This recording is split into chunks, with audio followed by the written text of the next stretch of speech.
Hello friends, welcome back to my channel health is wealth. आज हम फिर से बात करेंगे छोटी छोटी मगर मोटी मोटी बातें। फ्रेंड्स, आप सोचो कि लाइफ में आपको क्या लगता है कि which are the basic things कि जो आपके लिए इम्पॉर्टेंट है। जैसे एज फॉर एग्जांपल बात करें तो food, right, air, nature, water, right? And fourth important thing is mental peace. These four things are very much important because हमें पता है कि right from the young age, right from the childhood, right from the young age, right from the childhood, जो things हम खाते हैं, जैसे हम बॉडी को मूव करते हैं, जैसे हम नेचर में रहते हैं, जैसे प्रेयर करते हैं, ओके, वैसे ही हमारा जो ग्रो अप होता है उसमें उसकी इफ़ेक्ट होती है। तो फ्रेंड्स, अगर आप सोचो कि हम लोग बोलते हैं कि जब कोई भी चीज़ की शुरुआत होती है तो हमें पहले एक सिग्नल मिलता है। जब प्रकृति होती है ना, वो भी आपको सिग्नल देती है। कि जैसे मैं आपको बहुत ही सिंपल सी चीज़ बताऊं कि जब भी डायबिटीज़ का प्रॉब्लम होता है तो क्या डायरेक्टली आपका शुगर 400 हो जाता है? आपका ऑलवेज फर्स्ट रिपोर्ट देखना, निकाल के देखना, रिकॉर्ड्स चेक करना। जो आपका पहला रिपोर्ट होगा वो बॉर्डर लाइन होगा। जैसे अगर मान लो कि FBS फास्टिंग ब्लड शुगर 120 है तो पहले आपका आया होगा 124, 130, 140, बेसिक आ गया। फिर आपने दवाइयाँ शुरू की होगी, डॉक्टर ने आपको समझाया होगा कि आपको वॉक करना है, शुगर अवॉइड करना है और क्या करना है, सब बताया होगा। और वो प्रिकॉशन कहीं से कहीं चूक गए होगे आप लोग। फिर बढ़ेगा, उसका लेवल बढ़ेगा और जब ये अनकंट्रोलेबल हो जाएगा तो क्या होगा? अनकंट्रोलेबल डायबिटीज़, आइस प्रॉब्लम, बहुत सारे आइस के प्रॉब्लम आते हैं। रेटिना आपकी ख़राब हो जाएगी, विज़न में प्रॉब्लम आएगा, आपकी किडनी ख़राब हो जाएगी, बहुत सारे प्रॉब्लम हो जाएंगे। एक हमने देखा कि शुरुआत की हमने फूड से, पहुँचे हम डिजीज़ तक। कुदरत ने, नेचर ने हमें एक इंडिकेशन दिया, हम लोगों ने नहीं समझा, हमें एक वार्निंग दी, हम लोगों ने उसका फ़ायदा उठाया और आज हम कहाँ हैं? Second thing, I am talking about the very much common disease, hypertension. आप लोग बोलोगे क्या पहले के लोग को कभी सुना है ऐसा वर्ड्स? बिकॉज लोग इतना स्ट्रेस ना लेते थे ना इतना स्ट्रेस देते थे। आज हम छोटी छोटी बातों में बहुत स्ट्रेस लेते हैं और दूसरों को स्ट्रेस देते हैं। Important thing is professional life. Professional life में भी आप देखोगे तो अगर आप if you are working 9 hours में आप कितनी बार फ्राउनिंग कर रहे हो, कितनी बार स्ट्रेस ले रहे हो, कितनी बार कूल वे में काम कर रहे हो, बहुत इम्पैक्ट होता है। अगर आप टाइमलाइन सामने है, प्रोजेक्ट बड़ा है, आपके पास प्रेशर है, छोटे छोटे स्ट्रेस क्रिएट ही होते जाते हैं। तो क्या वो आप स्ट्रेस को शाम को आके मैनेज करते हो? नहीं। घर पे आके घर का स्ट्रेस होता है, बच्चे होते हैं तो उसका स्ट्रेस होता है। तो मान लो कि जैसे बॉर्डर लाइन हाइपरटेंशन एक बार डिटेक्ट हो गया, हम लोगों ने मेडिसिन शुरू की, लेकिन अगर जो साथ में हमने मेडिटेशन नहीं किया है, अपने आप को नहीं संभाला है, उस प्रॉब्लम में से बाहर नहीं आए हैं, सॉल्ट इनटेक ज़्यादा ही रहा, तो वो हाइपरटेंशन अनकंट्रोलेबल हो जाएगा और हाइपरटेंशन से आपकी होगी खराब किडनी, स्ट्रोक आ सकता है, बहुत सारे बॉडी में कॉम्प्लिकेशंस हो सकते हैं। थर्ड नंबर में आता है ओबेसिटी। आप अपनी बॉडी को मूव नहीं करते, एक्सरसाइज आज नहीं कल करेंगे, प्रोक्रेस्टिनेशन, डिलेइंग द थिंग्स, आज नहीं करना है कल करेंगे, ओके, आज तो चलो खा लेते हैं तला हुआ, कल की कल देखेंगे। फिर वो कल कल कल कल का दिन कभी आता ही नहीं, आप माइंड से स्ट्रांग कभी होते ही नहीं। ओबेसिटी का प्रॉब्लम बढ़ता ही जाता है। ओबेसिटी के कारण आपको बहुत सारे डिजीज होने के चांसेस है, डायबिटीज़, हाइपरटेंशन, मेटाबॉलिक डिसऑर्डर, बहुत सारे कॉम्प्लिकेशन हो सकते हैं। सेम वे मेंटल डिजीज, तो क्या मेंटल प्रॉब्लम में जैसे आप मान लो एंग्जाइटी है, डिप्रेशन, तो अगर आपको पता चल गया कि जैसे मुझे स्टेज फियर है, मुझे छोटी छोटी बातों में चिंता हो जाती है, किसी का बैड न्यूज़ आता है तो मैं शेकी हो जाता हूँ, या मुझे अकेलापन महसूस होता है, मैं बोल नहीं सकता हूँ, मैं शेयर नहीं कर सकता हूँ, मुझे डिप्रेशन है, तो जिसी मोमेंट पे आपको डिटेक्ट होता है कि something is going wrong in my mental peace, उसी टाइम पे आपको अपने आप से बात करनी चाहिए, सेल्फ एनालिसिस करना चाहिए, सेल्फ टॉक करनी चाहिए, मेडिटेशन करना चाहिए, देखना चाहिए प्रॉब्लम कहाँ पे है। अगर वो प्रॉब्लम है तो वो मेरी लाइफ में उसका इम्पोर्टेंस कितना है और मैं उसको कैसे अवॉइड कर सकती हूँ, वो आपको ही अपने सेल्फ को पूछना है। कि जैसे एज फॉर एग्जांपल मुझे प्रोफेशनल लेवल पे मेरे कलीग है उसके साथ नहीं पाता है, राइट, या एचओडी से प्रॉब्लम है या बहुत टॉक्सिसिटी है, तो क्या आप जॉब चेंज कर सकते हो? अगर आप दूसरी जॉब चेंज करो उसमें भी ऐसा मिलेगा, तो आपको अपने आप को मैनेज करना है, वो पर्सन से कैसे टैकल करना है वो आपको ही सीखना है, और वो अपने आप पे, आपकी मेंटल पीस पे हावी ना हो वो आपको देखना है। आपको अपने आप को मैनेज करना पड़ेगा, उसका प्रेशर आप नहीं ले सकते।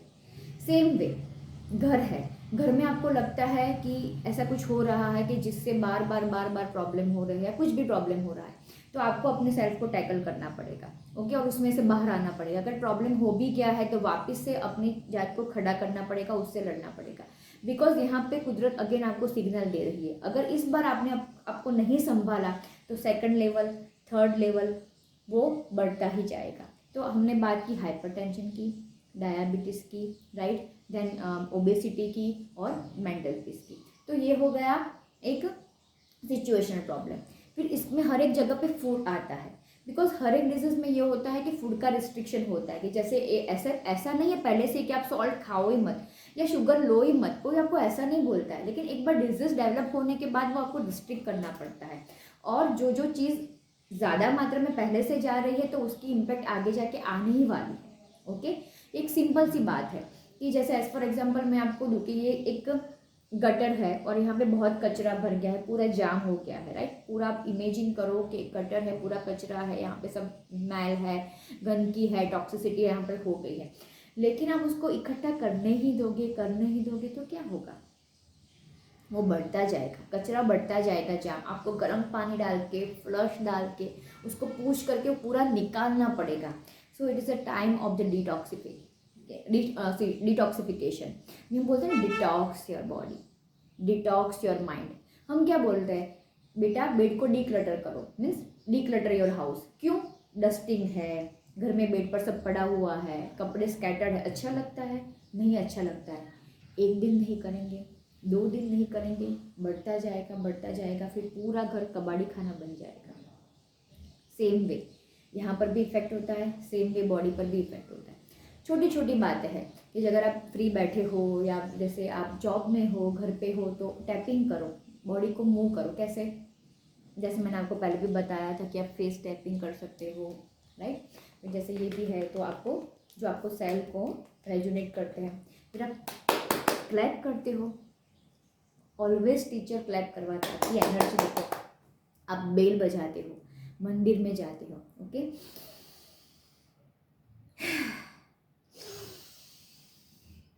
बहुत सारी स्ट्रेचिंग एक्सरसाइज है, ज़ोर से पकड़ना, छोड़ना, सांस अंदर लेना, मेडिटेशन, ये सब आप बैठे बैठे कर सकते हो, बहुत ही इंपॉर्टेंट है। प्लस मैं मेरे बार बार वीडियो में दिखाती हूँ कि आप म्यूज़िक साथ में लगाओ, साथ में एक्सरसाइज करो, आप जुम्बा करो। मैंने आपको बहुत ही सिंपल स्टेप बताया है, वो आप इस तरह से बॉडी को मूव कर सकते हो। आप टेम्पल जा सकते हो, आप प्रे करने जा सकते हो, आप अपने साथ अकेले में शांति से बैठ सकते हो, आप अपनी डायरी लिख सकते हो, आप मेडिटेशन भी कर सकते हो, राइट। सिंपल, कुछ नहीं करना है, सिर्फ आपको ओम बोलना है, सांस अंदर खींचनी है, सांस बाहर निकालनी है, breathe in and breathe out. सिर्फ आपको कोई थॉट नहीं करना है, सारे जो विचारों को रोक देना है, और जो सांस ले रहे हो बाहर निकाले उसको सिर्फ ऑब्जर्व करना है। लाइक देखो आप बैठे हो जैसे रिलैक्स होके,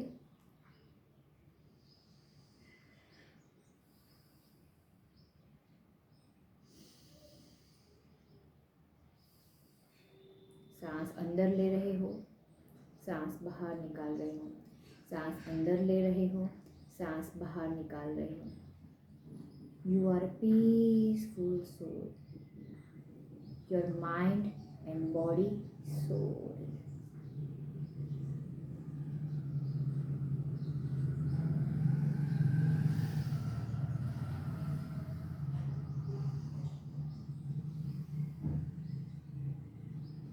ऐसे मैं आपको बताऊंगी मेडिटेशन का एक अलग से वीडियो करके 5 या 10 मिनट तक पहले 5-5 मिनट तक, फिर लंबे समय तक करना है। ओके, आपको अपने आप को टाइम देना पड़ेगा, आपको अपनी लाइफ जीनी पड़ेगी, राइट। देखो रिस्पॉन्सिबिलिटीज़ भी है, लेकिन आपको एक बार अगर कोई डिजीज़ डिटेक्ट हो गया तो आपको अपने आप को संभालना पड़ेगा। फीमेल में भी एनीमिया बहुत कॉमन है, यूट्राइन ब्लीडिंग भी बहुत हो रहा है, पीसीओडी डिटेक्ट हो रहा है, लोग बहुत ही जंक फूड खा रहे हैं। एक बार पीसीओडी डिटेक्ट हो गए तो आपको समझना पड़ेगा कि जंक फूड मुझे अवॉइड करना पड़ेगा। आप एवरीडे दाबेली लेके आओ, पिज़्ज़ा लेके आओ, मैगी बनाओ, वो मैदे की सदी आपके इंटेस्टाइन में स्टिक हो जाती है, आपके बॉडी में घर कर जाती है, रोग कर देते हैं। आप बॉडी को मूव नहीं कर रहे हो, आप टैपिंग नहीं कर रहे हो, आप क्लैप नहीं कर रहे हो, आप हंस नहीं रहे हो, आप नेचर के पास नहीं जा रहे हो, आप एक्टिविटी नहीं कर रहे हो, तो बॉडी पूरी स्टक हो जाएगी। और आप खाते क्या हो, वेरी इंपॉर्टेंट, फूड। ओके, आप बॉइल्ड वेजिटेबल्स लो, आप ओट्स खाओ, अरे मैं बोलती खिचू खाओ, आप थोड़ा फ्रूट्स खाओ, आप घर पे सब बनाओ। ऐसा नहीं है कि मैं ऐसा बोल रही हूँ कि बाहर का ऑयली, आप घर का ऑयल जो भी यूज़ करते हो, बहुत सारे ऐसे अच्छे ऑयल्स मार्केट में आते हैं, तो उसमें से आप अपना जैसे भाजी पाव है, वेजिटेबल्स लेके वो घर पे बनाओ, छोले बनाओ। लेकिन हर रोज़ बाहर का खाना, जंक फूड, पिज़्ज़ा, मैदो, रिफाइंड फ्लोर अवॉइड करो। आप बाहर घूमने जाओ, गार्डन में घूमने जाओ, कहीं पे घूमने जाओ, किसी से बात करो, कुछ चैरिटी करो, बहुत सारी आपको अच्छी फीलिंग्स भी मिलेंगी। डिपेंड्स अपॉन यू कि आप कौन सी एनर्जी को अट्रैक्ट कर रहे हो, that is very much important. Okay, अगर आपको लग रहा है कि कोई भी ऐसी negative energy whether in the professional life और द पर्सनल लाइफ आपके नज़दीक आ रही है, ओके, और आपके लिए पॉसिबल नहीं है, आप लोग बोलोगे कि ma'am it is not possible to every time to change the job. Very true, because मान लो कि आपके साथ 10 कलीग है और कोई बंदा बाजू में ही ऐसा है, उसका टेबल वहाँ पे डेस्क है और आपको नहीं पसंद है, बहुत ही नेगेटिव एनर्जी आ रही है, तो आपको अपने सेल्फ को मैनेज करना वो सीखना पड़ेगा। It is not so much easy, but सीखना पड़ेगा। सेम वे घर में भी, अगर आप घर में रह रहे हो, आपको ऐसा लग रहा है कि इस पर्सन की फ्रीक्वेंसी मेरी फ्रीक्वेंसी से मैच नहीं हो रही है, यू आर नॉट कंफर्टेबल, तो आपको उस अपने आजू बाजू एक शेल बनाना पड़ेगा और अवॉइड करना पड़ेगा। बिकॉज आप उसको तो चेंज नहीं कर पाओगे, लेकिन आपको अपने आप को चेंज करना पड़ेगा और वो नेगेटिव एनर्जी से दूर रहना पड़ेगा। ये एक दिन में नहीं होगा फ्रेंड्स। लोग बताते हैं with in 2 days change your life, with in 1 month 10 kg weight loss. मैं ऐसी बातें नहीं करती, करना भी मत, ये ईजी नहीं है इतना। हर रोज़ प्रैक्टिस करोगे तो होगा। Every day you are cleaning your teeth, right. ऐसा होता है कि आप महीने में एक बार जाके ब्रश करते हो, हर रोज़ नहाते हो ना, महीने में एक बार जाके नहाते हो, ऐसा करते हो, राइट। तो आपको एवरी डे सेल्फ टॉक करना पड़ेगा, एवरी डे माइंड को स्ट्रॉन्ग करना पड़ेगा कि आज ये प्रॉब्लम आया है, कल कुछ और प्रॉब्लम आएगा, राइट। आपको मेडिटेशन करना पड़ेगा, वॉक करना पड़ेगा, नेचर के साथ टाइम बिताना पड़ेगा, उसमें से बाहर आना पड़ेगा। अगर आपको हाइपरटेंशन कोई डिजीज़ भी अगर डिटेक्ट हो गया है तो उसको आगे ना बढ़े, वो आपकी रिस्पॉन्सिबिलिटी है। ओके, हम बोलते हैं कि डॉक्टर को दिखाया, नहीं होता है, बट आप सोचो कि आप कहीं पे कंट्रोल तो छोड़ नहीं रहे हो ना। ये देखो कि आपका फूड हैबिट वही है, आप कैसा खा रहे हो, आप कैसा पानी पी रहे हो, आप किससे बात कर रहे हो, आपका मेंटर कौन है। Very much important thing, who is mentor in your life, right. Mentor माने हमारा सलाहकार, हमारा एडवाइज़र, हमारा एक साथीदार, हमारा supporter. Mentor in the life is very much important. एक 2 इम्पॉर्टेंट मेंटर है, एक तो सेल्फ वाला मेंटर, जो हम जिससे हमारे जात से बातें करते हैं और हम प्रॉब्लम में से उभर के आते हैं और डिजीज से लड़ते हैं, ये सेल्फ। लेकिन अगर जब सेल्फ वीक पड़ जाए तो एक्सटर्नल मेंटर चाहिए कि अगर आपको ये परेशानी हो, परेशानी में से बाहर निकाले। सही मेंटर चुनो। अगर आपका हाइपरटेंशन हो रहा है तो आपके डॉक्टर आपके मेंटर बन सकते हैं, पर साथ में आपको याद कराए कि नहीं, आपको इस स्पून से ज़्यादा सॉल्ट नहीं खाना है। आपकी किडनी रोएगी, आपकी किडनी रोएगी कि नहीं, अगर आप जितना भी शुगर खा रहे हो तो वो नहीं हो रहा है, तो आपका पैनक्रियास, आपका जो भी ऑर्गन है वो रो रहा है, they are crying for help. समझो उसको। एकदम से आपकी आंखें नहीं बिगड़ जाएगी, एकदम से आपकी बॉडी में चेंजेस नहीं आएंगे। तो this things are very much important in the life.